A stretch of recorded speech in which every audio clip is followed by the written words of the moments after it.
जी तो प्यारे बच्चों, कैसे हैं आप। मैं उम्मीद करता हूं कि आप सब ठीक होंगे। आज की वीडियो में बात करेंगे आपसे हम शॉर्ट क्वेश्चन आंसर्स की इस चैप्टर के। पहले सवाल की तरफ चलते हैं।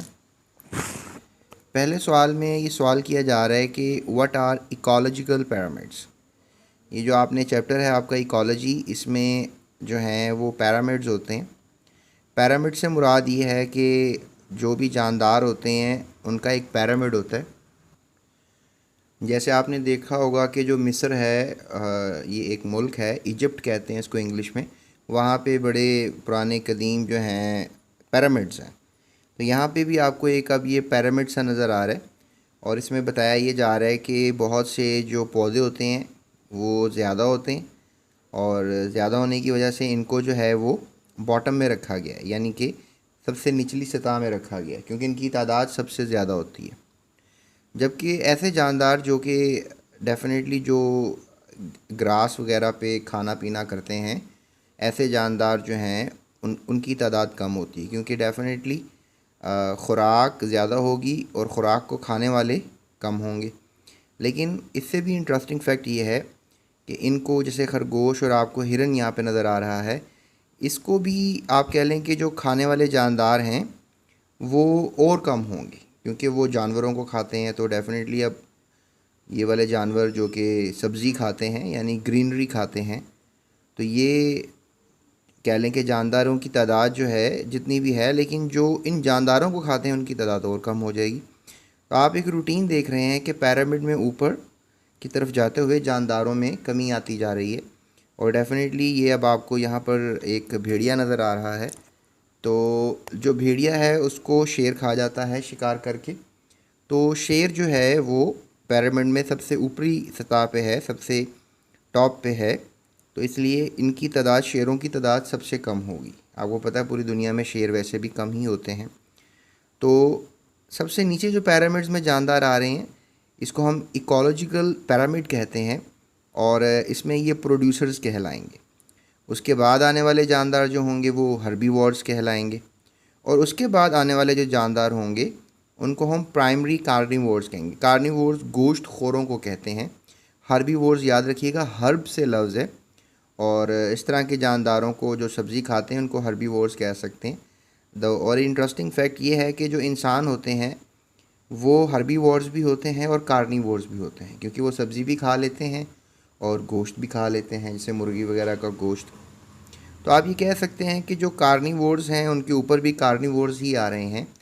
और ये इसलिए आ रहे हैं क्योंकि ये पहले नंबर पे हैं। पहले के लिए लफ्ज़ प्राइमरी रहेगा और उसके बाद आने वालों के लिए लफ्ज़ सेकेंडरी रहेगा। तो ये कहलाता है एक इकोलॉजिकल पिरामिड। तो अब इसको हम ज़रा अंग्रेज़ी में पढ़ लेते हैं। तो प्यारे बच्चों, इस सवाल का जवाब यही रहेगा कि इकोलॉजिकल पिरामिड में जो सबसे कम जानदार होंगे वो आपको एक, ये जो हमने आपको बनाकर दिखाया था कि एक इस तरह का ट्रायंगल सा था, इसको हमने पिरामिड कहा था। और सबसे ऊपर सबसे कम जानदार और सबसे नीचे सबसे ज़्यादा पाया जाने वाला जानदार। जैसे कि ये, अब आप कहेंगे सर सब्ज़ी भी जानदार होगी। डेफिनेटली जिसमें जान है उसको जानदार कह सकते हैं आप। तो अब ये जो हमारे पास नीचे वाला एरिया है, सबसे ज़्यादा कवर कर रहा है पिरामिड। सबसे ज़्यादा कवर करने का मतलब है सबसे ज़्यादा पाया जाने वाला। और ऊपर वाला एरिया थोड़ा सा है, इसलिए हम कह सकते हैं कि सबसे थोड़े जानदार सबसे ऊपर आएंगे। तो द डिफरेंट फीडिंग लेवल्स, आप कह सकते हैं कि खाने पीने के लेवल्स हैं of organisms in an ecosystem, उनको हम ट्रॉफिक लेवल्स कहते हैं। तो आप इस हिस्से को ट्रॉफिक लेवल कह सकते हो। इसके ऊपर आपको याद होगा खरगोश और हिरन वगैरह आए थे, इनको आप सेकंड ट्रॉफिक लेवल कह सकते हो। फिर भेड़िया आया था, थर्ड ट्रॉफिक लेवल होगा। और सबसे टॉप पर जो होगा वो चौथा ट्रॉफिक लेवल होगा। तो इनको आप ट्रॉफिक लेवल्स भी कह सकते हो। तो आपको याद होगा कि सबसे पहले प्रोड्यूसर्स आए थे, दूसरे नंबर पे हर्बीवोर्स, फिर प्राइमरी कार्निवोर्स थे और फिर सबसे आखिर में सेकेंडरी कार्निवोर्स थे। तो प्यारे बच्चों, जो बायोलॉजिस्ट होते हैं इन ट्रॉफिक लेवल्स के रिलेशनशिप को भी स्टडी करते हैं बाय डायग्राम। और ये मैंने आपको डायग्राम दिखाई भी है और अभी ये थोड़ा सा समझा भी रहा हूँ मैं आपको। तो ये शेप ऑफ पिरामिड्स की शक्ल में साइंसदान इस बात को समझाने की कोशिश में लगे रहते हैं। So these diagrams are called the ecological pyramids. और को आप इकोलॉजिकल के अलावा एक और लफ्ज़ इस्तेमाल कर सकते हैं, दैट इज़ बायोलॉजिकल। तो आई होप आपको इस सवाल की समझ आ गई होगी। चलते हैं अगले सवाल की तरफ। तो प्यारे बच्चों, अगला सवाल भी बड़ा मज़े का है, that is what is predation. अब ये जो प्रीडेशन का लफ्ज़ है ये प्रीडेटर से आया है। प्रीडेटर का मतलब है शिकार करने वाला। तो आप कह सकते हैं कि ऐसे जानदार जो कि शिकार करते हैं, इस अमल को प्रीडेशन कहते हैं। जैसे शेर ने बकरी को खा लिया, तो आप कह लें कि ये जो अमल हुआ है, ये जो प्रोसेस हुआ है, इसे हम प्रीडेशन कहेंगे। जैसे जो कंज्यूमर्स हैं, आपको याद होगा कि कंज्यूमर्स हमने उनको कहा था जो कि ग्रीनरी खाते हैं, जिस तरह कि रैबिट और हिरन वगैरह। सो consumers that actively hunt on और अदर ऑर्गेनिजम्स, ऐसे कंज्यूमर्स हमेशा खाए जाते हैं किसी दूसरे जानदार की वजह से। जैसे हिरन को या खरगोश को भेड़िया खा सकता है, या फिर हिरन को और खरगोश को प्यारे बच्चों शेर भी खा सकता है। तो फिर हंट का मतलब है शिकार होना। तो ऐसे जानदार अगर दूसरी चीज़ का शिकार कर लेते हैं, दूसरे किसी जानदार का शिकार कर लेते हैं, तो इस अमल को प्रीडेशन कहते हैं। तो उसको हम जो खा रहे हैं, जो हंट कर रहे हैं, उनको प्रीडेटर्स कहेंगे। तो what is predation? Consumers that actively hunt on other organisms is called predators, और the process is called predation. आप आगे थोड़ा सा ऐड करके लिख लें, द प्रोसेस इज़ कॉल्ड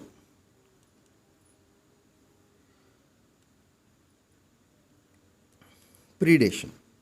उसके बाद प्यारे बच्चों अगला सवाल भी बहुत इंटरेस्टिंग, तीसरा सवाल, डिफ्रेंशिएट करना है, फ़र्क करना है between oxygen and carbon cycle, और इसके अलावा food chain and food web. तो ऐसा करते हैं कि ऑक्सीजन में और कार्बन साइकिल में पहले डिफरेंस कर लेते हैं, ठीक है। सो अगर हम डिफरेंस करें इन दोनों में, तो कार्बन एंड ऑक्सीजन जो है, इनमें क्या डिफरेंस करेंगे? वैसे डिफरेंस करने का सबसे एक अच्छा तरीका ये होता है कि आप सेंटर में एक लाइन लगाएं और इधर एक हेडिंग लगा दें ऑक्सीजन की, और इस तरफ आप हेडिंग लगा दें कार्बन डाइऑक्साइड की या कार्बन साइकिल की।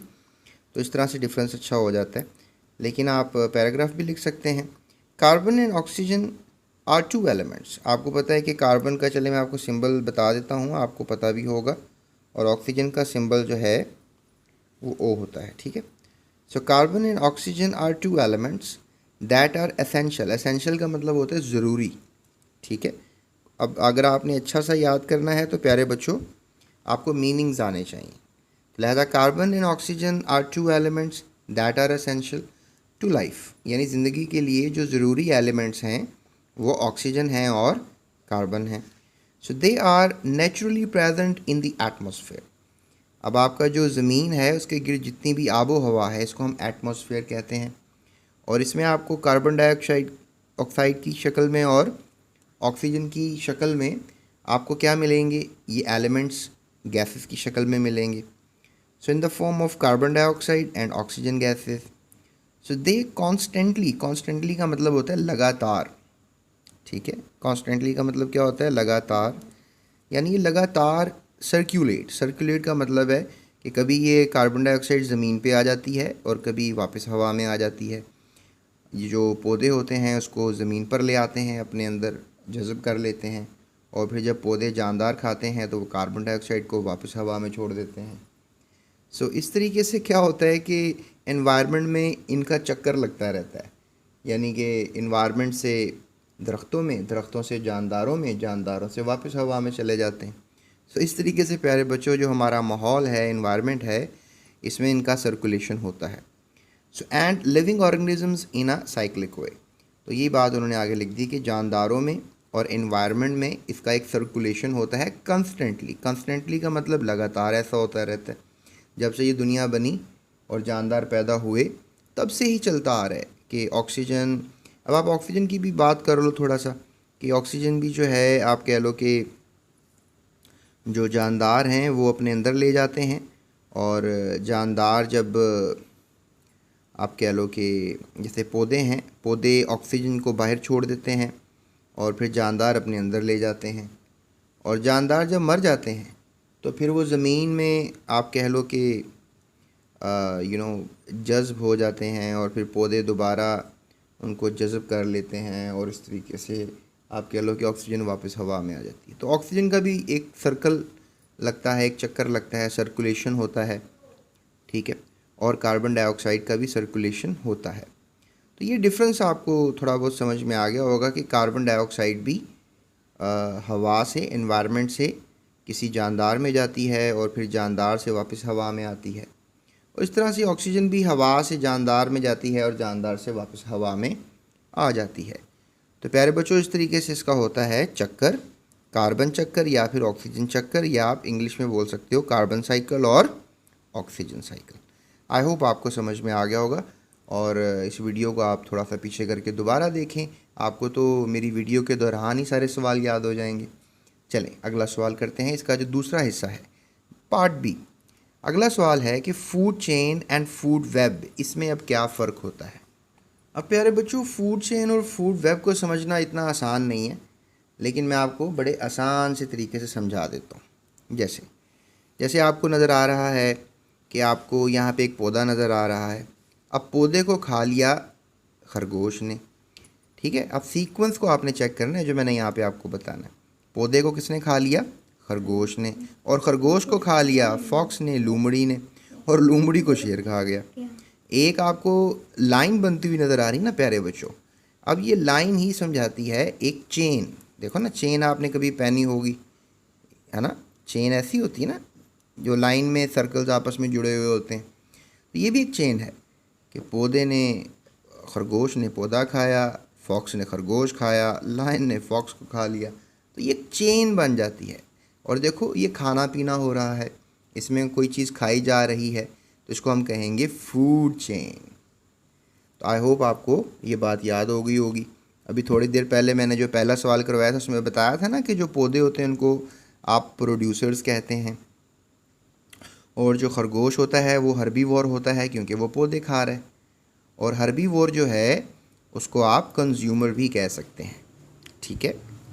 या फिर आप इसको अगर कंज्यूमर ना भी कहें तो आप फॉक्स को कंज्यूमर कह लें, क्योंकि गोश्त खाने वाला या कोई जानदार खाने वाला कंज्यूमर होता है। अब देखो खरगोश तो खा रहे हैं पौधे, तो पौधे जो खा रहे हैं उसको आप कंज्यूमर कह सकते हो। वैसे मैं तो यहाँ पे कहूँगा कि आप खरगोश को भी कंज्यूमर कह सकते हो। कंज्यूम का मतलब होता है इस्तेमाल करना। तो देखो खरगोश जो है वो पौधों को इस्तेमाल कर रहा है, खुराक बनाकर खा रहा है। तो प्यारे बच्चों, इस तरह से फिर ये जो गोश्त खोर हैं इनको हम कार्निवोर कहते हैं, मैंने पहले भी आपको बताया। और शेर भी तो गोश्त ही खा रहा है, फॉक्स को खा रहा है। तो अच्छा, शेर की एक बात ये है कि शेर जो है वो गोश्त खाएगा, कभी भी आपको वो पौधे वगैरह खाता हुआ नज़र नहीं आएगा। और फॉक्स भी ऐसा ही करता है, वो कभी भी पौधे नहीं खाएगा, वो हमेशा आपको खाता हुआ जानवर ही नज़र आएगा। जैसे उसने खरगोश को खा लिया, तो ये एक चेन बन जाती है, खाने की एक चेन बन जाती है, इसको हम कहते हैं फूड चेन। चलिए मैं अगली बात भी समझाता हूँ। अब फूड वेब क्या होती है, ठीक है।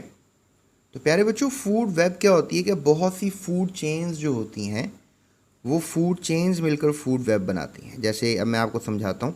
जैसे रैबिट ने क्या खा लिया? ग्रास खा लिया।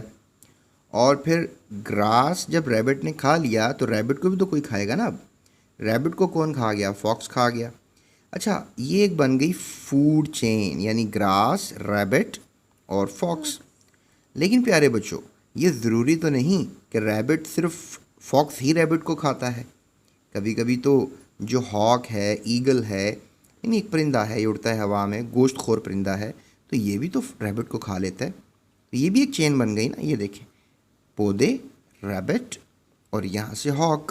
तो अब ये जब चेन बनी तो इसको आप नाम दोगे फूड चेन का। ये एक दूसरी फूड चेन है। तो प्यारे बच्चों, ये भी याद रखिएगा कि अब माउस भी ग्रास खाता है। अब माउस ने जब ग्रास खाया तो फिर माउस की किस्मत में भी डिपेंड करता है कि वो किसके थ्रू खाया जाता है। उसको अगर आउल खा गया, यानी कि उल्लू खा गया, तो लिहाजा ये भी क्या बन गई? एक फूड चेन बन गई। अब ये ज़रूरी तो नहीं कि माउस को आउल ही खाए, उसको तो फॉक्स भी खा सकता है, तो लिहाजा ये भी एक फूड चेन बन गई। तो बहुत सी फूड चेन्स आपको बनती हुई नज़र आएंगी। ये देखें, यहाँ पर एक और नोटिस कर लेते हैं। ग्रास ऊपर आपने देखा होगा टिड्डा, तो जो टिड्डा होता है ग्रास का टिड्डा, तो लिहाजा इसको टिड्डी भी बोल देते हैं। तो लिहाजा ये टिड्डी या टिड्डा जो भी आपने इसको बोलना है, तो ये ग्रास खाता है, ग्रीन कलर का भी होता है ये। तो लिहाजा इसको कौन खा गया, इसको तो ये फ्रॉग की बड़ी पसंदीदा ग़िज़ा है, तो ये भी फूड चेन बन गई, यानी ग्रास, ग्रास हुपर और फ्रॉग को मिला के फिर आउल खा गया। ये ज़रूरी नहीं है कि फ्रॉग आउल ही फ्रॉग को खाए, हॉक भी फ्रॉग खा लेता है। मैं इतना एक और आपको बात बता देता हूँ। तो देखें, ये एक एरो यहाँ पर आया, ये एरो यहाँ पर आया, ये एरो यहाँ पे भी जा सकता है। अब इस तरह से जो ग्रास हुपर है प्यारे बच्चों, उसको तो बर्ड भी खाती है, बर्ड की फेवरेट ग़िज़ा है ग्रास हुपर। और इस तरह ही बर्ड जो है वो स्नेक बेचारा बर्ड को खा जाता है, ताक में बैठा हो तो स्नेक यानी कि जो सांप है वो बर्ड का शिकार कर लेते हैं। तो आपने क्या चीज़ सीखी यहाँ से कि बहुत सी फूड चेन्स जो हैं वो बन रही हैं और बन कर वो एक बड़ा कॉम्प्लेक्स सा सिस्टम बना रही हैं, यानी कॉम्प्लेक्स मीन थोड़ा पेचीदा सिस्टम बना रही हैं। तो जब ये पेचीदा सिस्टम प्यारे बच्चों बन जाता है, इसे हम कहते हैं वेब। जैसे कि आपने मकड़ी का जाला देखा होगा, मकड़ी के जाले में भी आपको कितनी ज़्यादा कॉम्प्लेक्सिटीज़ नज़र आती हैं कि मकड़ी अजीब तरीके से अपने जाले को बुनती है, उसको समझना चाहे तो हमारे लिए थोड़ा मुश्किल काम है। तो इसी तरह से ये फूड चेन्स इतनी ज़्यादा आपस में बन जाती हैं कि ये भी एक फूड वेब बना देती हैं। तो मैं उम्मीद करता हूँ कि आपको इस बात की भी समझ में आ गई होगी कि फूड वेब क्या होता है। तो प्यारे बच्चों, फूड चेन क्या होता है कि food chain and food web जो हैं वो प्रोडक्शन ऑफ फूड हैं, द फीडिंग रिलेशनशिप हैं जानदारों के दरमियान डिफरेंट लेवल्स के ऊपर टू फॉर्म अ चेन। तो आप कह लो कि food chain and food web is the production of food and the feeding relationship among the organisms at different levels। ठीक है, form a chain called the food chain, ये याद कर लो। उसके बाद फूड वेब क्या है? फूड वेब क्या होता है कि food chains are joined together. मैंने कहा था ना, बहुत सी जो फूड चेन्स हैं वो आपस में मिल जाती हैं to make a food web, ताकि वो फूड वेब बना दें। ठीक है, यानी कह लो कि फूड चेन एक सिंपल सी सिंगल लाइन है और फूड वेब जो है एक कॉम्प्लेक्स पेचीदा फूड चेन्स का एक मिक्सचर है। So food chains are not simple because animals eat a variety of organisms. A fox for example does not feed on rabbits but also takes rats and squirrels. Squirrels कहते हैं हम गुलहरी को, बड़ी प्यारी होती हैं। कभी शायद आपने बाग में बैठे हों तो दरख्तों पे जल्दी जल्दी फुर्तीले तरीके से ये भागती हैं। अगर आपने नहीं देखी तो आप किसी अच्छे से पार्क में जाएं, इंशाल्लाह आपको कोई ना कोई स्क्विरल ज़रूर नज़र आ जाएगी। सो इन इट्स डाइट, तो जो फॉक्स है उसकी खुराक स्क्विरल भी हो सकती है, रैट भी हो सकती है, रैबिट भी हो सकती है। जो फॉक्स है, लूमड़ी है, वो तो आपको पता है बड़ी चालाक भी है और खा भी कुछ, मतलब बहुत कुछ खा सकती। उसके बाद सिमिलरली आउल यानी कि उल्लू एंड हॉक यानी कि चील वगैरह में also take different organisms at their food, और वो भी। तो प्यारे बच्चों, वो जो आपको मैंने डायग्राम दिखाई है इसमें सिर्फ आप नाम लिख लें, तस्वीरें तो आप बना नहीं सकते, वो एग्जाम्पल हो जाएगी। तो प्यारे बच्चों, आप यहाँ पर इधर प्लांट लिख दें बस, मतलब ये नाम लिख कर आप इस तरह के एरो डाल देंगे तो एग्जाम्पल फूड चेन की हो जाएगी। यहाँ पे आप ग्रास लिख दें, फिर ग्रास को रैबिट लिख दें, तस्वीर ना बनाएं आप बेशक, तो आप नाम लिख लिख के एरो बना देंगे तो ज़बरदस्त एग्जाम्पल फूड वेब की भी हो जाएगी। तो लिहाजा इस तरह से फूड वेब, फूड चेन दोनों अगर आप बना देंगे तो आपका जो टीचर है वो बहुत खुश होगा बच्चे से कि भाई ज़बरदस्त, भाई आपने तो कमाल की चीज़ कर दी और कॉन्सेप्ट जो है वो आपने सारा बहुत अच्छे से समझा दिया जवाब के दौरान। तो आई होप आपकी लर्निंग अब ईजी हो जाएगी इस वीडियो के बाद। अगर ज़रा सी भी आपको पसंद आई तो अभी आप लाइक ज़रूर करें इसको, और सब्सक्राइब तो चैनल कर ही लिया होगा आपने। तो प्यारे बच्चों, अगला सवाल भी बहुत ही इंटरेस्टिंग है। अगला सवाल क्या है? Right any one of the solution of environmental problems. यानी अब क्या इसमें सवाल किया जा रहा है कि हमें माहौलियाती तब्दीलियों में या माहौल में जो ख़तरात लाहिक हैं, आपको माहौल में बहुत सी डिफरेंट जहरीली गैसेस मिलती हैं या बहुत कुछ मिलता है जो कि शायद आप पसंद नहीं करते कि हमारे माहौल में, हमारी जो ज़मीन है उसकी आबो हवा में ये सब चीज़ें चली जाएं। तो लिहाजा उनको बचाने के लिए क्या सोल्यूशन है? तो इसका हम जवाब देते हैं कि सबसे पहले तो जो डोमेस्टिक पॉल्यूशन है उसको कम करें। डोमेस्टिक कहते हैं कि आप जो है जिस घरों में रहते हैं उसको हम डोमेस्टिक कहते हैं। तो वहाँ से क्या पोल्यूशन निकलती है कि आप घर में गैस का चूल्हा जला रहे हैं तो भी पोल्यूशन, कार्बन डाइऑक्साइड गैस पैदा होती है। लकड़ी जला रहे हैं तो भी कार्बन डाइऑक्साइड गैस पैदा होती है। तो डोमेस्टिक में आप पोल्यूशन कम कर सकते हैं, चूल्हा कम जलाएं। By using public transport. और अगर आप अपनी गाड़ी पे जाते हैं तो फिर आपको पता है आपकी गाड़ियाँ, कार्स, मोटरसाइकिल्स कितनी ज़्यादा होती हैं, ट्रैफिक ज़्यादा हो जाता है। अगर वो देखें आप एक बस में जाएंगे तो एक बस में तकरीबन 70-80 लोग चले जाएंगे। और अगर आप लेट्स से दैट कि अब 70-80 लोग बस में नहीं जा रहे, सब अलग-अलग जा रहे हैं, तो लेट्स से दैट कि 20 कार्स के अंदर जाएंगे, फिर 40-50 मोटरसाइकिलों पे आप जाएंगे। एक बस इतना ज़्यादा पोल्यूशन नहीं करती है। देखिए याद रखिएगा कि जो बस की बैक साइड होती है उसमें से भी तो गैस निकलती है ना प्यारे बच्चों, तो वो गैस पोल्यूशन होती है।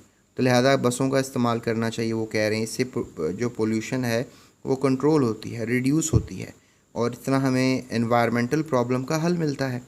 इसके अलावा removing industries away from pollution area, population area. तो अगर आप लेट्स से दैट कि ये हमारे पास ज़मीन है और यहाँ पे आपने इंडस्ट्रीज़ लगाई हुई हैं और यहाँ बहुत से लोग भी रह रहे हैं, तो आप ऐसा करें कि इंडस्ट्री को यहाँ से उठाएं और दूर ले जाएं, ताकि इन लोगों पे कुछ जहरीली गैसों का असर ना हो।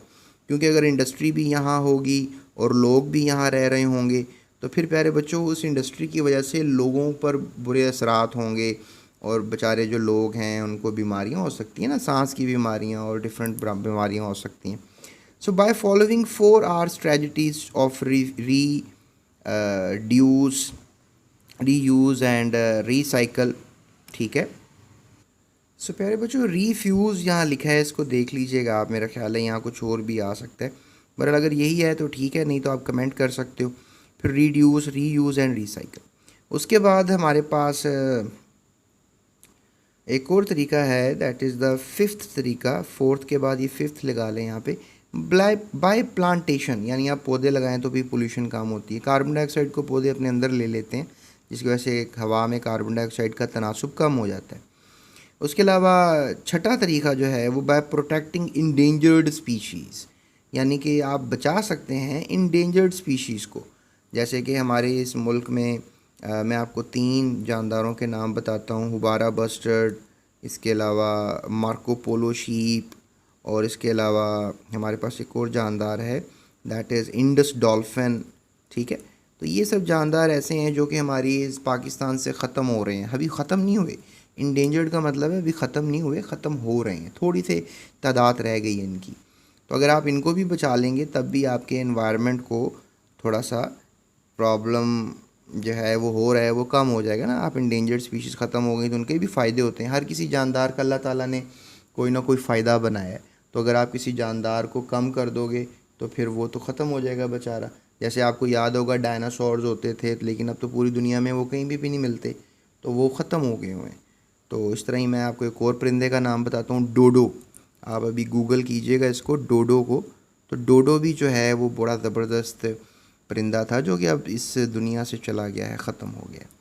उसके बाद अगला सवाल, ज़बरदस्त सवाल, name some of the factors which can cause ecological imbalance, यानी ऐसी वजूहात बताएं, फैक्टर्स बताएं जिसकी वजह से क्या हो सकता है, हमारा जो इकोलॉजी है वो इम्बैलेंस, यानी कि उसका बैलेंस ख़राब हो सकता है, यानी कि वो ख़राब हो सकता है, उसको मसले आ सकते हैं।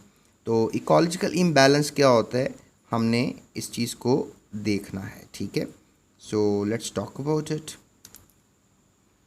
तो बच्चों यहाँ पर अगर आप बात करना चाह रहे हैं इकोलॉजिकल इम्बैलेंस की, तो ये आपके सामने जवाब है। इसको आप स्क्रीनशॉट लेकर आप नोट डाउन भी कर सकते हो। मैं आपको सवालों के जवाब दे रहा हूँ ना, तो आपने ना सिर्फ के इनके नोट्स बना लेने हैं, इनको याद भी करना होता है ना, इनको समझ के याद करना होता है। नहीं तो फिर आपके एग्ज़ाम्स में आपको पता है आप सिर्फ याद जब करते हो ना तो समझ नहीं आती, फिर एग्ज़ाम्स में आपको भूल भी जाते हो, रट्टा वगैरह लग जाता है ना।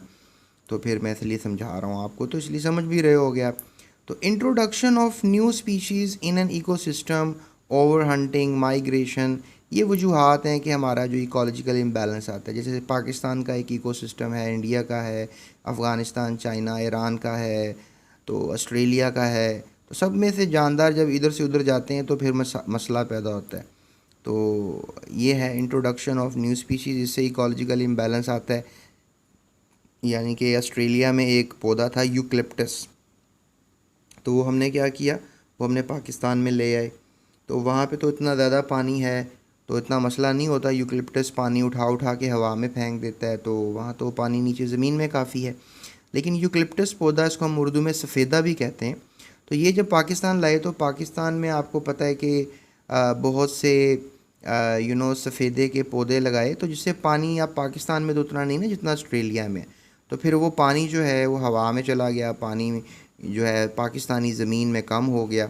तो अगर इंट्रोडक्शन करेंगे हम न्यू स्पीशीज़ का, तो उससे हमारा पानी कम हो गया इकोसिस्टम में, तो ये क्या हो गया, कम होने का मतलब तो इम्बैलेंस है। इस तरह ही ओवर हंटिंग कर लिया आपने, जैसे एक जानदार है तलोर, इसको हम हुबारा बस्टर्ड कहते हैं, तो ये जानदार हमें मिलता है, माइग्रेशन करके आता है, तकरीबन 2 लाख से ज़ायद परिंदे एक वक्त में शिकार हो जाते हैं पाकिस्तान में। तो फिर क्या होता है कि जब ये आए तो ये तो 10 लाख थे, 20 लाख थे, लेकिन 2 लाख हमने बीच में से मार के खा लिए। तो जब वापस गए तो ये तो थोड़े से रह गए, ठीक है, इनकी तादाद कम हो गई। तो जब आपने उनकी हंटिंग की, मतलब हंटिंग चलो थोड़े बहुत आप कर लेते शिकार, लेकिन आपने तो 2-2 लाख परिंदे उड़ा दिए, उनको गन से मार के हंट कर लिया। तो इस तरह फिर प्यारे बच्चों उनकी परिंदों की तादाद कम होती है, जिसकी वजह से जहाँ पर वो रहते हैं तो वहाँ पे जाके मसाइल पैदा होंगे। तो जहाँ से वो आए थे वहाँ का इकोलॉजिकल इम्बैलेंस हो गया। माइग्रेशन से भी प्रॉब्लम्स होती हैं प्यारे बच्चों, यानी अब एक पाकिस्तान है, अब इंडिया के जी हमारी सारी आबादी पाकिस्तान में आके रहेगी, तो इंडिया वाले माइग्रेट करके पाकिस्तान आ गए। तो अब आप देखें, जब हम फसलें उगा रहे हैं तो हमारी 24 करोड़ की आवाम है, उसके लिए उगा रहे हैं ना हम। तो अब जब इंडिया के मतलब करोड़ों लोग आ जाएंगे तो फिर हम इतनी फसल कहाँ से उगाएंगे, हमारा तो खाने पीने की अशिया कम हो जाएंगी। तो इसलिए माइग्रेशन से भी हमारे माहौल को फ़र्क पड़ेगा, तो हमारी ज़मीन बंजर हो सकती है ना, ज़्यादा हम फिर काश्तकारी करेंगे तो ज़मीन में से सारे मिनरल्स कम हो जाएंगे। ये मैं बात बता रहा हूँ। So are factors which are disturbing, ये फैक्टर्स क्या हैं, डिस्टर्बिंग होते हैं। So the natural balance of ecosystem, तो this is called ecological imbalance. तो आप इसी को कह सकते हो कि हमारे माहौलियाती जो तवाज़ुन है, ठीक है, इम्बैलेंस का मतलब है कि तवाज़ुन, बैलेंस का मतलब तवाज़ुन है, इम्बैलेंस तवाज़ुन ना रहना। तो यहाँ पर लफ्ज़ आएगा तवाज़ुन। तवाज़ुन होता है जब वज़न बराबर हो ना दोनों तरफ, ठीक है, आपने देखा होगा जब हम तोल रहे होते हैं ना, इस तरह की चीज़ होती है ना, तकड़ी वगैरह या कोई बैलेंस दोनों तरफ बराबर हो तो उसे हम कहते हैं तवाज़ुन, बैलेंस। लेकिन अगर ये इम्बैलेंस हो जाए, यानी कि चीज़ें मतलब स्पीशीज़ के आने से हमारे वसाइल में कमी ज़्यादा हो जाए, हंटिंग से मसले पैदा हो जाएं, माइग्रेशन से मसले पैदा हो जाएं, तो फिर इसको हम इम्बैलेंस कहते हैं, इकोलॉजिकल इम्बैलेंस। तो प्यारे बच्चों ये था हमारा पहला। दूसरा क्वेश्चन जिसके तकरीबन कोई 4 पार्ट्स थे, ठीक है, चौथा ये 5वां था, ये हमने अब हल कर लिए। अब हम चलते हैं अपने तीसरे सवाल की तरफ। अब ये कंस्ट्रक्टेड रिस्पॉन्स क्वेश्चंस होते हैं, यानी इसमें आपने कॉन्सेप्ट्स वगैरह को थोड़ा सा मज़ीद सोच कर लिखना होता है, तो उसके ऊपर हम बात कर लेते हैं, ठीक है जी। तो प्यारे बच्चों बात करते हैं आपसे हम कंस्ट्रक्टेड रिस्पॉन्स क्वेश्चंस के बारे में। How carbon and oxygen cycles are helpful for environment, यानी जो कार्बन और ऑक्सीजन साइकिल्स हैं वो कैसे हेल्पफुल हैं हमारे एनवायरनमेंट में। तो अब मैंने आपको पहले भी बताया था प्यारे बच्चों कि जो हमारे पास कार्बन एंड ऑक्सीजन है वो कैसे हवा में जो हैं होते हैं और कैसे वो पौधों में आते हैं और फिर वापस जानदारों में मुंतकिल होते हैं। तो ये चक्कर चलता है, that is called cycle. Carbon and oxygen are 2 elements that are essential to life, यानी कार्बन और ऑक्सीजन जो है, कार्बन का सिंबल C होता है और ऑक्सीजन का सिंबल O होता है। तो ये दोनों जो एलिमेंट्स हैं ये हमारी लाइफ के लिए इम्पॉर्टेंट हैं। So they are naturally present in the atmosphere, और ये कुदरत में आपको मिलते हैं। चलो मैं आपकी इनकी परसेंटेज बता देता हूँ आपको। अगर लेट्स से दैट ये ज़मीन है तो ऑक्सीजन की मिकदार जो है वो 21% है और कार्बन जो है वो बहुत ही कम है। लेकिन अगर आप बात करें कि एटमॉस्फेयर में कार्बन डाइऑक्साइड की शक्ल में मौजूद है और इसकी मिकदार जो है वो 0.034% है।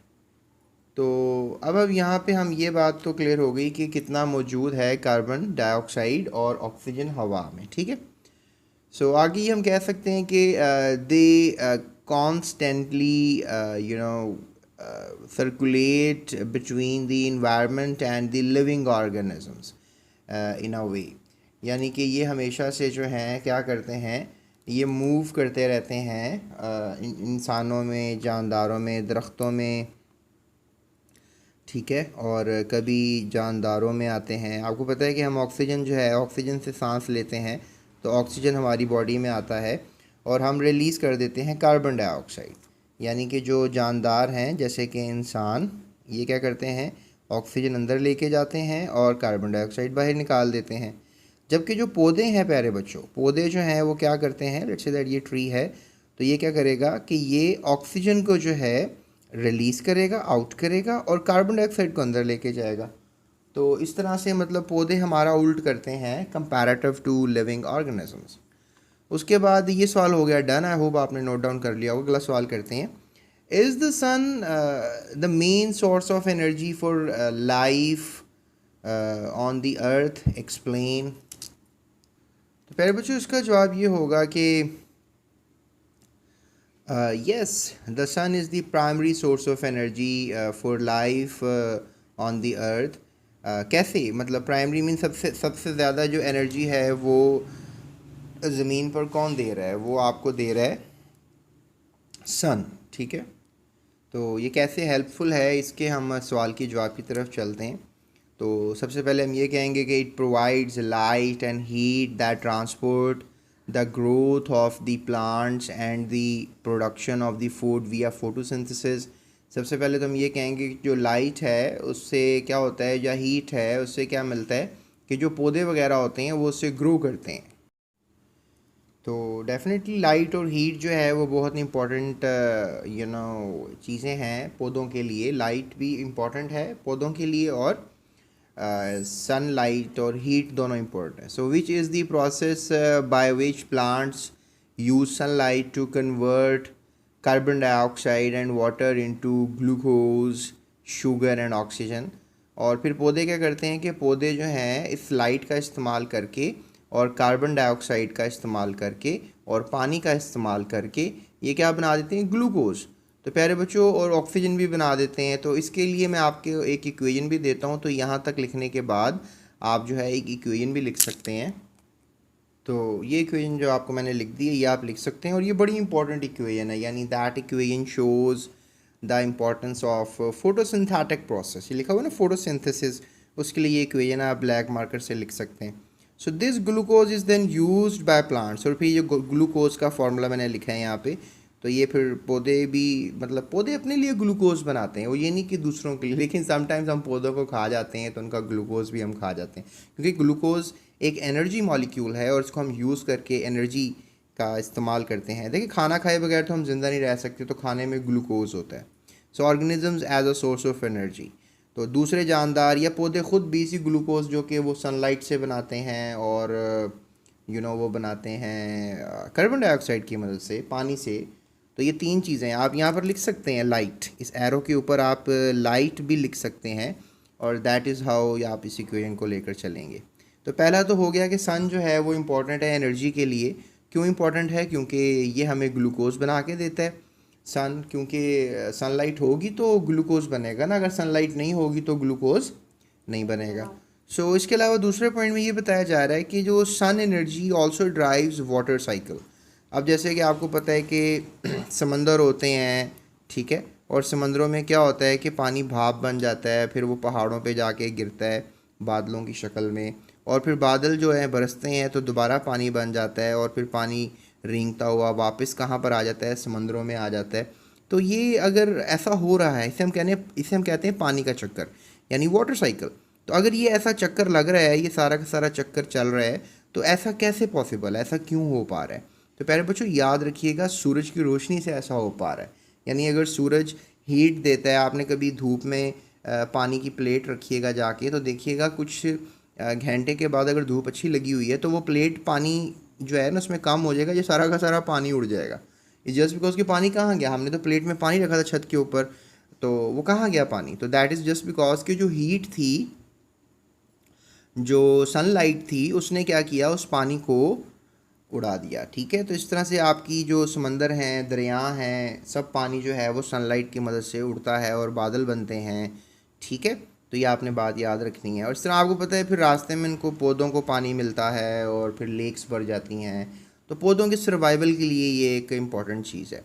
उसके बाद ये भी आप कह सकते हैं कि therefore sun's energy essential for the existence of life, यानी जो हमारी ज़मीन पे ज़िंदगी है उसकी इम्पॉर्टेंस यही है कि अगर सनलाइट आ रही है, अगर सनलाइट नहीं आएगी तो फिर हमारी ज़मीन पे ज़िंदगी ख़त्म हो जाएगी। So without it life as we know it would be not be possible. तो लाइफ फिर सनलाइट के बगैर जो है वो पॉसिबल नहीं होगी प्यारे बच्चों। उसके बाद अगला सवाल हम करते हैं। तो समरी हम प्यारे बच्चों अगले सवाल पे जाने से पहले ये कर सकते हैं कि पौधे जितने भी ज़मीन पे ज़िंदा हैं, ग्रीन पौधे, वो सनलाइट की मदद से ज़िंदा हैं, और जितने भी बादल बनते हैं बरसते हैं ये भी सनलाइट की मदद से ही हो पाता है। तो सनलाइट बहुत इंपॉर्टेंट चीज़ है। उसके बाद एक सवाल आता है जी, ओवर हंटिंग के क्या इफ़ेक्ट्स होंगे, यानी अगर आप किसी जानदार को आपको नज़र आते हैं, आप उनको मारोगे तो फिर क्या होगा।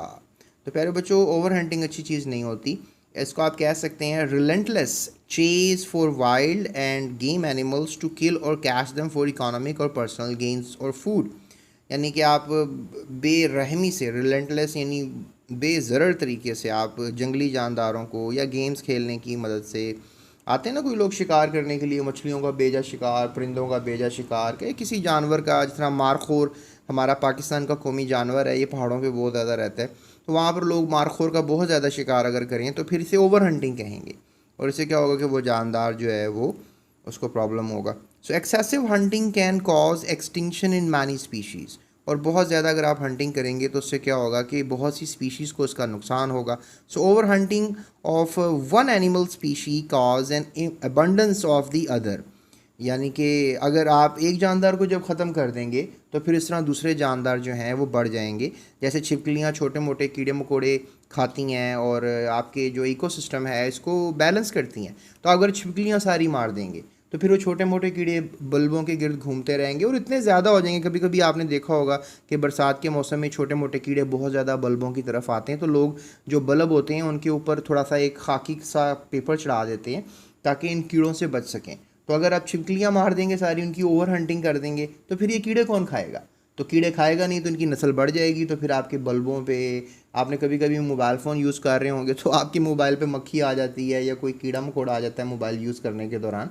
तो ऐसा इसलिए होता है क्योंकि लाइट की तरफ ये कीड़े अट्रैक्ट करते हैं, तो फिर ये बहुत ज़्यादा आया करेंगे। क्यों ज़्यादा आएंगे, क्योंकि छिपकलियाँ तो आपने मार दी, या इससे कोई रिलेटेड कोई जानदार अगर आप ओवर हंटिंग कर देते हैं, उसको मार देते हैं, तो फिर बड़ा नुकसान होगा। So over hunting of one animal species क्या करेगी, अबंडेंस बढ़ा देगी, किसको, दूसरे जानदार को, hence leading a imbalance in the natural ecosystem and food chain, और फूड चेन में भी इम्बैलेंस आएगा और इकोसिस्टम में भी इम्बैलेंस प्यारे बच्चों आ जाएगा। सो उसके बाद हम चलते हैं अपने अगले क्वेश्चन की तरफ।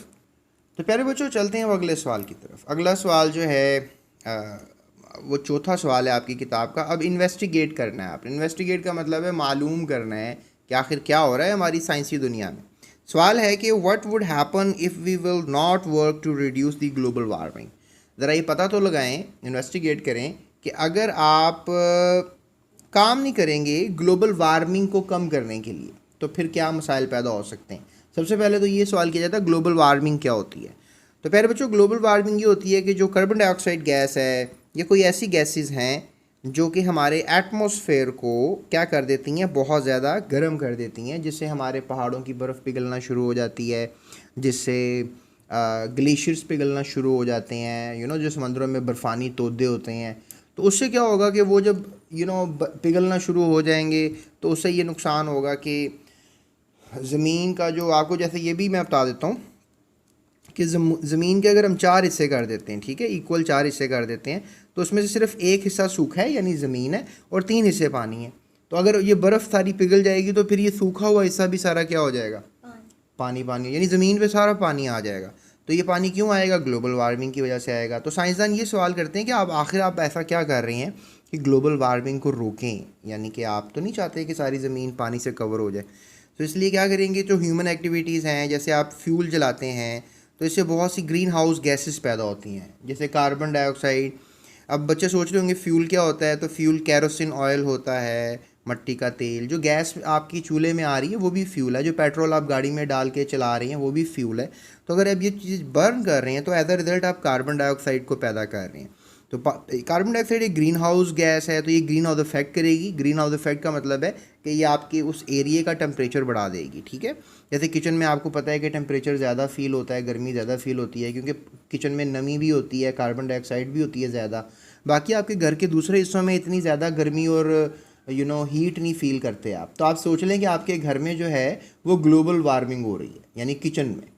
तो आप कहेंगे सर ग्लोबल वार्मिंग तो पूरे ग्लोब में होगी ना, किचन में तो ग्लोबल वार्मिंग। तो मैं फिर आपसे ये कह सकता हूँ कि किचन में आपकी हाउस वार्मिंग हो रही है, कि आपका जो हाउस है वो। तो इसे ग्रीन हाउस गैसेस की वजह से होता है, इसे ग्रीन हाउस इफेक्ट भी कह सकते हैं। तो इस तरह से प्यारे बच्चों, जिस इलाके में ये कार्बन डाइऑक्साइड या ग्रीन हाउस गैसेज ज़्यादा होती हैं तो वहाँ पर मसाइल होते हैं, वहाँ पे गर्मी बढ़ जाती है। So due to global warming the ice in the polar regions and the mountains melt at a greater rate. यानी माउंटेन्स पर आप कह लो या पोलर रीजन्स में आप कह लो, क्या होगा कि आइस जो है वो क्या होती है, पिघलती है। So this leads to the rise in the level of sea water. फिर सी वाटर बढ़ जाएगा और फिर फ्लड्स आएंगे, और फिर आप कह लो कि लो लाइंग कोस्टल एरियाज़ होते हैं, यानी कि जो समंदर के करीब इलाके होते हैं उन्हें लो लाइंग कोस्टल एरियाज़ कहते हैं। उनके अंदर क्या होगा, वो पानी से भर जाएंगे। So the climate of the many reasons of the world is also changing. और आपने देखा होगा कि कुछ सैलाब ज़्यादा आते हैं, कुछ बारिशें ज़्यादा होती हैं। वो यही वजह होती है कि ग्लोबल वार्मिंग हो रही है। So due to the global warming, so the global warming is thus a threat to the life on the earth. तो आप कह सकते हैं कि ये ख़तरा है। थ्रेट का मतलब ख़तरा होता है, तो ये थ्रेट है एक हमारे लिए, क्योंकि इससे जो है हमारी ज़मीन गर्म हो रही है फ्यूल की बर्निंग से। तो हमें फ्यूल कम से कम खर्च करना चाहिए। जैसे हमने पहले भी आपसे सवालों में बात की कि पब्लिक ट्रांसपोर्ट का इस्तेमाल करें तो गाड़ियों का फ्यूल कम खर्च होगा। और चूल्हा बेजा ना जलाएं, मतलब लकड़ियाँ बेजा ना जलाएं, जंगल ना ख़त्म करें। ये सब जो है ग्लोबल वार्मिंग को कर सकते हैं। तो वो बस आपको साइंसदान अब ये बता रहे हैं कि भाई अगर आपने ग्लोबल वार्मिंग कंट्रोल करना है तो क्या इन्वेस्टिगेट करना होगा, आपने उन ज़रायों को जो कि ग्रीन हाउस गैसेस को हवा में डालते हैं उनको रोकना होगा। सो अगला सवाल है जी, why do the procedures occupy, sorry procedure कह रहा हूँ, producers occupy the base of the pyramids. यानी मैंने आपको जो पैरामिड का एक स्ट्रक्चर बना के सिखाया था, याद होगा अभी पिछले सवाल में, तो मैंने आपको बेस में बताया था प्रोड्यूसर्स होते हैं, यानी जितने भी ग्रीन जानदार हैं, सब्जियां वगैरह, फल बनाने वाले जानदार या कोई ग्रासेस वगैरह, वो बहुत ज़्यादा होते हैं ज़मीन पे। याद रखिएगा कि जो ग्रीन जानदार हैं, मतलब जो फोटोसिंथेटिक प्रोसेस करते हैं, ये दुनिया में सबसे ज़्यादा पाए जाते हैं। तो आखिर वो बेस में क्यों है? क्योंकि बेस में जिनकी तादाद ज़्यादा होगी वो सबसे पैरामिड में नीचे होंगे, और जिनकी तादाद कम होगी वो पैरामिड में ऊपर होंगे। So it has been estimated that an ecological pyramid, जो हमारे पास इकोलॉजिकल पैरामिड है, the herbivores are generally 1/10 of the weight of the producers. यानी कि अगर आपके पास पूरी दुनिया में अगर 100 किलो ग्रीनरी है तो आपके पास हर्बीवोर्स होंगे 10 किलो, यानी कि इनकी तादाद तकरीबन कम ही होगी हर्बीवोर से। और देखो 100 किलो वाले नीचे आएंगे, 10 किलो वाले ऊपर आएंगे, उससे 5 किलो वाले और उससे ऊपर आ जाएंगे। यानी कि आप समझें, बस ये मैथ्स के हिसाब से हम बात कर रहे हैं।